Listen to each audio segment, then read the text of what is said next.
Good morning friends. अपन लोग economic policy of India since 1991 के अंदर है। इसके अंदर तीन चीजें अपन लोग बेसिकली देख रहे थे कि लिबरलाइजेशन, प्राइवेटाइजेशन और ग्लोबलाइजेशन। तो लिबरलाइजेशन मतलब कि जहां पे अपन लोगों ने ट्रेड को फ्रीली अलाउ करे हुआ है, इंपोर्ट एक्सपोर्ट को फ्रीली अलाउ करे हुआ है, लाइसेंसिंग का रिस्ट्रिक्शंस कम हुआ है, ये अपन लोगों ने डी लाइसेंसिंग वगैरह सब बातें देखी हुई है कि सरकार को अपने पास में बहुत कम इंडस्ट्रीज को रिजर्व रखने का है और ज्यादा से ज्यादा इंडस्ट्रीज, ज्यादा से ज्यादा सेक्टर को प्राइवेट सेक्टर को सौंपने का है, फिर प्राइवेट सेक्टर को वहां पे अलाउ करने का है। ये अपन लोगों ने कहा देखा था लिबरलाइजेशन में। इसके बाद में अपन लोग आए थे privatisation. We have just started with the meaning of privatisation. देखो प्राइवेटाइजेशन के अंदर अपन कहा थे, ये यहाँ पे थे, ठीक है। Privatisation is the transfer of ownership from the public sector. Public sector मतलब सरकार का जिसके अंदर होल्डिंग रहता है। Privatisation means the transfer of ownership from the public to the private sector, मतलब पब्लिक के पास से, पब्लिक मतलब गवर्नमेंट, गवर्नमेंट से प्राइवेट इंडिविजुअल के पास में जो चीजें जाती है उसको क्या बोलते हैं, प्राइवेटाइजेशन। जैसे आप बोलेंगे बसेस का, है ना, बसेस आज प्राइवेट सेक्टर में बसेस चल रही, इंश्योरेंस आज प्राइवेट सेक्टर ऑपरेट कर रहा, बसेस प्राइवेट सेक्टर ऑपरेट कर रहा। यहाँ तक कि अब रेलवेज के अंदर भी अपन लोगों ने कुछ एक्सप्रेसेस प्राइवेट सेक्टर को ऑपरेट करने के लिए दिया हुआ है।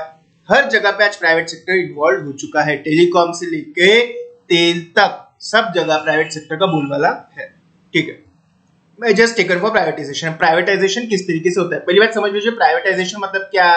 प्राइवेटाइजेशन मतलब ये चीज कि जहां से सरकार अपना जो होल्डिंग है उसको कम करके प्राइवेट इंडिविजुअल्स का होल्डिंग बढ़ाने देती है।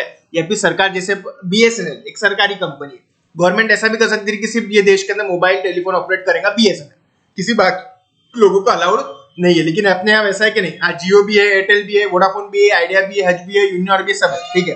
तो बात ऐसी है, हो सकता है सिर्फ गवर्नमेंट अलाउ करे तो उसको अपन बोलेंगे सिर्फ पब्लिक सेक्टर का चलता है। गवर्नमेंट भी है और पब्लिक भी है और प्राइवेट भी है, इसको अपन क्या बोलेंगे, प्राइवेटाइजेशन भी हो रहा है। डिसइन्वेस्टमेंट मतलब सरकार अपने कंपनीज जो है, जैसे ओएनजीसी हो गया, एचपीसीएल हो गया, बीपीसीएल हो गया, बीएसएनएल हो गया, ये सब गवर्नमेंट कंपनीज है। गवर्नमेंट का इनके अंदर 51% से ज्यादा होल्डिंग रहता है। अब गवर्नमेंट अपना होल्डिंग जैसे 76 है, उसको आज 70% ही करने का होल्डिंग, इसको क्या बोलते हैं, डिसइन्वेस्टमेंट। मतलब सरकार अपना स्टेक सरकारी कंपनियों में कम करती है। It is the act of selling the shares of sick public sector units to the private sector. कोई चीज अच्छी से नहीं चल रही है तो उसके अंदर अपना होल्डिंग कम कर देना और दूसरे लोगों को उसके अंदर इन्वेस्टमेंट करने देना है। Maruti, ITDC hotels, IPCL, BSNL ये सब, ठीक है। तो एक कंपनी सिक हो गई थी, मतलब ये बराबर ऑपरेट नहीं करी थी, सरकार ने अपना इसके अंदर होल्डिंग कम कर दिया और ये एक तरीके से बेच दिया। डिसइन्वेस्टमेंट मतलब सरकारी कंपनी किसी प्राइवेट इंडिविजुअल को बेच देना। D reservation. Industrial policy of 1956 reserve 70 industries for public sector की 17 इंडस्ट्रीज ऐसी थी जहां पे सिर्फ गवर्नमेंट ही अलाउड था, गवर्नमेंट ने ही अंडरटेक करना अलाउड था। लेकिन आज ऐसा नहीं है, आज सिर्फ 3 या 2 है, एटॉमिक एनर्जी, कुछ हद तक के रेलवेज और न्यूक्लियर एनर्जी, एटॉमिक एनर्जी और कुछ चीजें ऐसी है जहां पे सिर्फ गवर्नमेंट ही अलाउड है। न्यूक्लियर एनर्जी है, उसके बाद में डिफेंस आर्म्स एम्यूनिशन वाली कुछ चीजें हैं, उसके बाद में रेलवेज है। ये 2-3 चीजें हैं जहां पे सिर्फ गवर्नमेंट ही अलाउड है, बाकी कोई प्राइवेट सेक्टर अलाउड नहीं है। बाकी सब प्राइवेट सेक्टर कर सकते हैं। एस्टेब्लिशमेंट ऑफ बीआईएफ मतलब board of industrial and financial reconstruction. Reconstruction मतलब एक ऐसा प्रोसेस होता है जहां पे कोई बीमारू कंपनी को अच्छे लोगों के हाथों में सौंप के उसको अच्छे तरीके से चलाने की कोशिश की जाती है। पब्लिक सेक्टर की जो सिक कंपनीज है, मतलब जो बीमार है, जो अच्छे से प्रॉफिट नहीं बना रही, उनको बोलते हैं बीमारू कंपनीज। उनके अंदर अपन उनका बोर्ड ऑफ डायरेक्टर्स, उनका वे ऑफ वर्किंग बदल के उसको अच्छा करने की कोशिश करते हैं। Creation of national renewal board. When loss-making public sector units are closed, the workers have to face the problem of unemployment and poverty. जैसे विदेश संचार निगम लिमिटेड VSNL, अभी कंपनी बंद हो चुकी है, तो उसके अंदर के लोग जो काम करते थे उनको कहाँ जाना, फिर लोगों ने अगर कंपनी बंद हो गई तो बेरोजगार हो जाएंगे, उनको दूसरे कंपनीज के अंदर उनको लिया जाता है, उनको रिटायरमेंट दिया जाता है, पैसा दिया जाता है, वो सब ठीक है, ठीक है। मतलब बीमारू कंपनी जो सपोज अपन बंद करने का सोच लिया, BSNL बंद करने का सोच लिया, उसके अंदर के एम्प्लॉइज का क्या होगा, उसके देखभाल के लिए नेशनल रिन्यूअल बोर्ड है। अब बहुत इंपॉर्टेंट, नवरत्ना कंपनीज, ठीक है। ये गवर्नमेंट की 9 ऐसी कंपनीज है जो कि हाईएस्ट इंपॉर्टेंस की है, नवरत्ना कंपनीज। वो अकबर के दरबार में थे ना नवरत्न, ठीक है ना, वैसे ही नवरत्ना स्टेटस मतलब 9 सबसे अच्छी कंपनीज है भारत सरकार की। इसके अंदर आप देखेंगे तो ज्यादातर ऑयल मेकिंग कंपनीज है, ऑयल प्रोड्यूसिंग कंपनीज है। IOC, Indian oil corporation, oil and natural gas corporation, Hindustan petroleum corporation, Bharat petroleum corporation, Indian petroleum corporation. मतलब आप देख रहे हो कि नवरत्न में के 5 रत्न जो है, IOC, ONGC, HPCL, BPCL, IOCL, IPCL, HPCL, BPCL, IPCL और ओएनजीसी और आईओसी, ये सब ऑयल मेकिंग कंपनीज है। Oil importing country oil import करके ऑयल यहाँ पे पेट्रोल पंप के थ्रू बेचते हैं, ठीक है।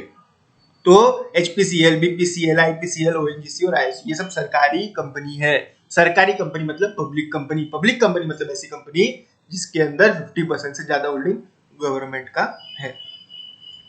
वीएसएनएल, विदेश संचार निगम लिमिटेड, अब बंद हो गई।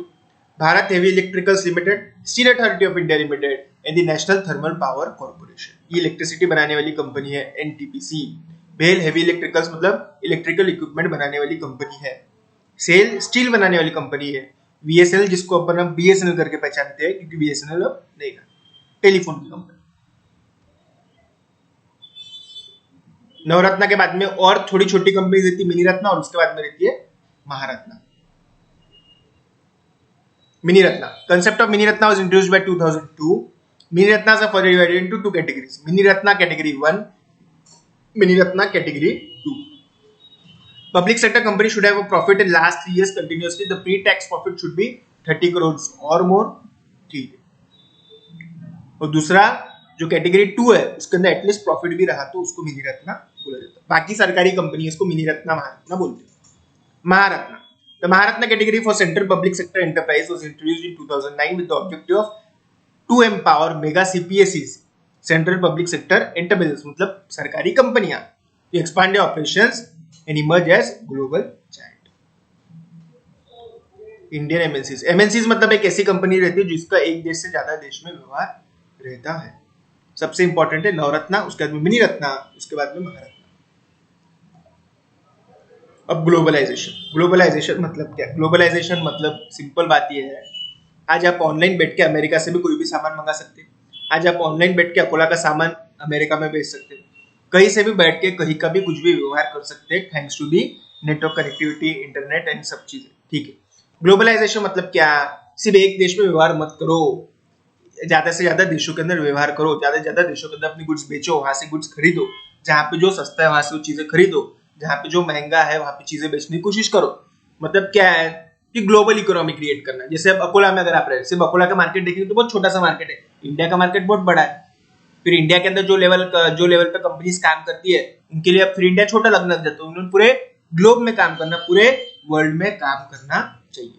Globalisation means creation of global economy. Economy मतलब सिर्फ देश में मत काम करो, पूरे वर्ल्ड में काम करो। Global economy is borderless. India, Pakistan, Bangladesh, China, Bhutan से उसको कोई फर्क नहीं पड़ता, बॉर्डर से कोई फर्क नहीं पड़ता। Free flow of goods and services, capital, labour and technology across the national borders. Border के आर पार काम करो। कैपिटल यहाँ से यहाँ पे भी पैसा लगा सकते, दूसरे देश में पैसा लगा सकते, यहाँ पे भी नौकरी कर सकते, दूसरे देश में भी कर सकते, यहाँ पे भी टेक्नोलॉजी दे सकते हो, दूसरे देश में भी टेक्नोलॉजी दे सकते। मतलब क्या है, आपके लिए देश की बॉर्डर कोई उसके लिए आपके लिए हर्डल नहीं है। कोई भी देश में काम करो, सब्जेक्ट तो आपका देश अलाउ करता होगा। In other words, globalisation means integrating the economy of the country with the world economy. पूरे वर्ल्ड को एक ग्लोबल विलेज समझ के काम करो, पूरे वर्ल्ड में काम करो, ज्यादा कस्टमर, ज्यादा मुनाफा, ज्यादा फायदा और ज्यादा इंडस्ट्रियलाइजेशन। सारे बैरियर्स को रिमूवल इंपॉर्टेंट है। कंट्री ने पूरे बैरियर्स रिमूव कर दिए। जैसे कहीं भी आप इंपोर्ट कर सकते हैं, कहीं भी एक्सपोर्ट कर सकते हैं, कुछ भी इंपोर्ट कर सकते हैं, कुछ भी एक्सपोर्ट कर सकते हैं। तो ये सब जब अलाउ रहेगा जो भी ग्लोबलाइजेशन होगा। इंडिया सपोज इंपोर्ट एक्सपोर्ट में है ही नहीं तो ग्लोबलाइजेशन हो सकता है क्या? नहीं। फर्स्ट फॉरमोस्ट ये है कि India should participate in the world trade. जब तक के वर्ल्ड ट्रेड आप नहीं करेंगे तब तक के ग्लोबलाइजेशन के बेनिफिट्स मिलने वाले नहीं है। जैसे आपको एक एग्जांपल देते हैं, चाइना के अंदर mobile phone, technology driven devices जैसे screens, cameras, laptops, mobile phones, TVs वगैरह ये सब चीजें हैं। तो